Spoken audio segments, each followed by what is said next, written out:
Good morning, good morning, good morning, world. Hope everybody's doing well out there. My name is Thomas Taylor III, coming to you live from Lawrenceville, Georgia, on January 16th, ladies and gentlemen, the day after Martin Luther King's birthday and the day before it's actually celebrated. So in the wake of this Martin Luther King weekend, even though it's bad weather out here in Atlanta, pretty much across the U.S., hope you guys are bunkered down and safe out there. But in the wake of Dr. Martin Luther King's weekend, I want to talk to you about dreaming.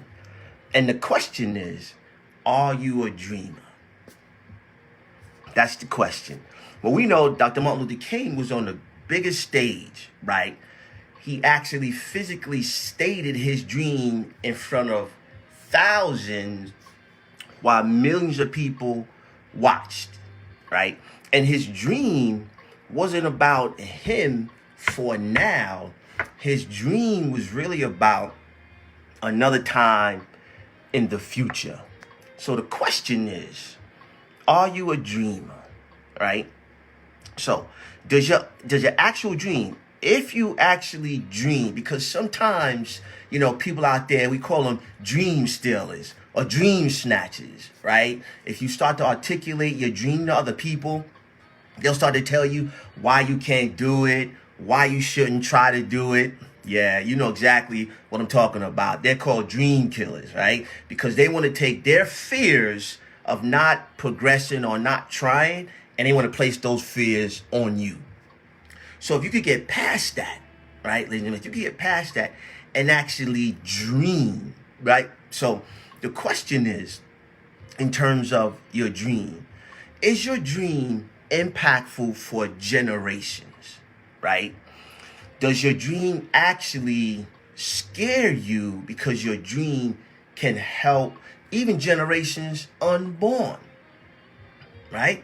That's very, very important, because your dream actually sometimes it really should scare you, ladies and gentlemen. Why is that? Because your dream should be so big that you know and you realize that there's no way I can actually accomplish this without a higher power, without some additional help, some additional resources, right? So we got a brand new year, right? 12 months, right? Almost down to 11.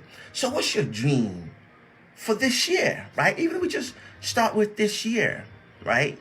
Have you written it down, right? Are you really meditating on it and talking about it and writing it down? Because it's important, right? I'll tell you a story. For myself, right? Growing up in New York, growing up without a father, in that 2002 time frame, I saw the movie Antwone Fisher, right? So for those who didn't see the movie, Antwone Fisher was about this young boy, was kind of lost a little bit, went into the service. I think it was the Navy. Denzel Washington was kind of his mentor, right? And what he wanted to do was he really wanted to find his family, father, ultimately moms, all those individuals, especially his moms, man. So he actually did. Wasn't a really pleasant experience, right? But at the end of the movie, right, when it all came together, he actually found his whole family that was connected, to him, mom's, pop's side, opened the room, and it was the matriarchs of the family, right? A lot of cousins and uncles and aunts, right? And it was a feeling of overjoy for him. And I stood there and I watched that movie, you guys, and I said, wow, wouldn't it be nice? Just dreaming. Wouldn't it be nice if I could find my father one day? And my mom actually said to me, she said, that can be you one day. Ladies and gentlemen, it was just a dream, right? Nothing to do with like, okay, can this really happen? Just a dream. And fast forward a few years later, I actually reconnected with my father, right? And you got to understand what this means is I met my father one time in 1985. Now, 20 years later, because I thought I could, right? Because I dreamed bigger than my current reality. And not just for me, for generations unborn. Then I reconnected with my father 20 years later. But this is the significance of that. Ultimately, when I reconnected with my father, and I said the story before, I found out that his name was Thomas Taylor Jr., right? So I actually changed the name for my family, for generations unborn, right? Now, I told a story before, but the significance of it now is I saw a movie and I dreamed bigger than my reality, right? So what have you experienced in your lifetime, right, that gave you a thought, gave you an idea of something that was bigger and greater than yourself, right? So I'm a life coach, right? Specializing in vision, right? So I help business leaders align their dreams with their destiny so they can build a lasting legacy, right? For their family, right? So that's dreaming, because sometimes you may dream you want to open up a business, right? But may not know how, right? Maybe you dream of owning your own home, right? Because that's a real dream for some people. It sounds simple, but for some people it's monumental, right? To own your own home, to take care of your family, to take care of generations, right? Maybe you want to, open up that restaurant, right? Right? Thinking that, okay, it's COVID, restaurants are closing, nobody's really going brick and mortar, right? But out here, I live in Atlanta, and the vegan restaurant, Slutty Vegan, they're killing the game, right? They just opened up a new shop out here where I am in that Gwinnett area, right? First they started with food trucks, then they went to brick and mortar. Now they're slowly expanding, right? So what idea do you have, right, that allows you to dream big enough, right? And it gives you a little bit of fear because it's bigger than you, but you allow those dream killers, those naysayers to stop you, to freeze you, right? Because all of a sudden you kind of go back into your memory bank and you list all the reasons why it won't happen. I challenge you this morning, right, to list the reasons why your dream is possible. Just think about if you had an opportunity to sit down with Dr. Martin Luther King Jr. today and just ask him, did he ever think from the speech, from having the speech to where we are today, did he ever imagine inside of his dream how it would play out, right? You just never know, right? But don't allow people around you to snatch and pull your dream away from you, so much so the naysayers are so great that you just stop dreaming. That you just go day after day after day. Somebody say, hey, how you doing? Hey, I'm just living for today. Just trying to get through today. And that's all you can see, right? Slow down for a moment, right? Dream things that are bigger than you. Things that can impact even people that you don't know, right? So I'll share with you, outside of that growing up without a father story. One of my big dreams is to open up a center to help individuals, right, who grew up without a father, right? It's just large. It's big. It's bigger than me. It'll happen, right? But that's just sharing with you, I'm an open book. That's one of my dreams, to help individuals, right, who are still dealing with that, right? Don't know which way to go, which way to move, still stuck on what happened to them. You know what I mean? Just to give them some support, right?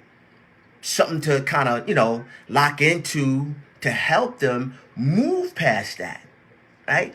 Because this thing called life, you guys, is moving fast. It don't wait. Like we always say, time waits for no one. It don't sit around and wait, right? So if you have a dream, my challenge for you this Sunday morning, I'm not going to be long with you. My challenge is go ahead and start to put things in place to help that dream come into fruition. Now, again, I'm a life coach, visionary coach. I'm here for you.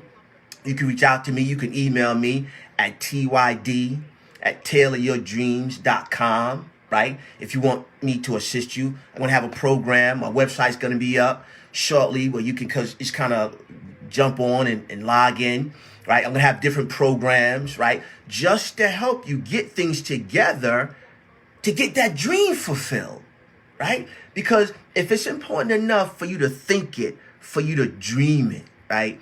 I actually can help you have that dream come into reality, right? And get past the naysayers. I mentor a young man in the area. I've been mentoring him since he was 9 years old. His mom passed away from COVID.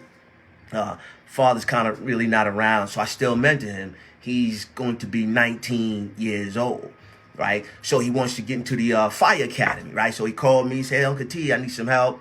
So I helped him with all his paperwork to make sure he had everything that he needed. One piece of paperwork he had to go to his employers to get the information filled out. So he called me and he said that, he had one employee at one particular location was giving him pushback. You know how that is. There's always going to be one to try to deter a young man from fulfilling his dreams. So I told him, I said, "Hey, look, you have to go back in there, and you wanting to become a firefighter has to be stronger than that individual not giving you what you want." He said, "Wow." So he goes back in and wind up finding another manager to go ahead and fill out his paperwork. So he called me and said, "Uncle T," he said, "Guess what?" I said, "Hey, what's going on?" He said, "I got it done." Right? Somebody, my old manager, actually rolled up and actually helped me. And I explained to him, I said, "How do you feel?" He said, "Man, I feel good." I said, "Great. You know why it's important? Because you guys, there's always going to be people around you to try to deter you from your dream, right?" And I said to him, your goals, your dreams have to be bigger. Your why to do it has to be greater than people who don't want to see you get it done. Because I promise you, right hand of God, you guys, there's people out there that don't want to see you succeed. And you know that for a fact. They don't, for whatever reason, right? But your dream, right? Your ability to have a dream and then work on that dream has to be bigger. Even if you're the first one in your family to do it. And sometimes, ladies and gentlemen, that's a deterrence. Why? Because we don't have an example of what it looks like. So we get a little bit hesitant to say, can I really do that? And the answer unequivocally is yes. You know why? Because your creator would not have given you that vision if he didn't give you the provision. Now, he didn't say it was going to be easy. He didn't say you're not going to have to go and conquer. He didn't say that they was just going to lay down and just give it to you. No. But what he did say is you are deserving and you can have it if you believe it. So, hey, on this Martin Luther King weekend, are you a dreamer for yourself as well as for generations unborn? Do you believe you have what it takes to get the job done? If you ask me, I say yes, regardless of what it looks like, you guys. But again, if you need assistance, please reach out to me. You could DM me or email me at tyd@tailoryourdreams.com. You can follow me on Facebook, Thomas Taylor III, as well as my YouTube channel, Thomas Taylor III Tailor Your Dreams, you guys. Let's go out there, and not only for Dr. Martin Luther King, let's go out there for yourself and for your family and start to achieve those dreams that you only thought could be on paper and not a reality. Until we speak again, it's been a plum-pleasing pleasure as well as a privilege. Let's go out there and make it a great day.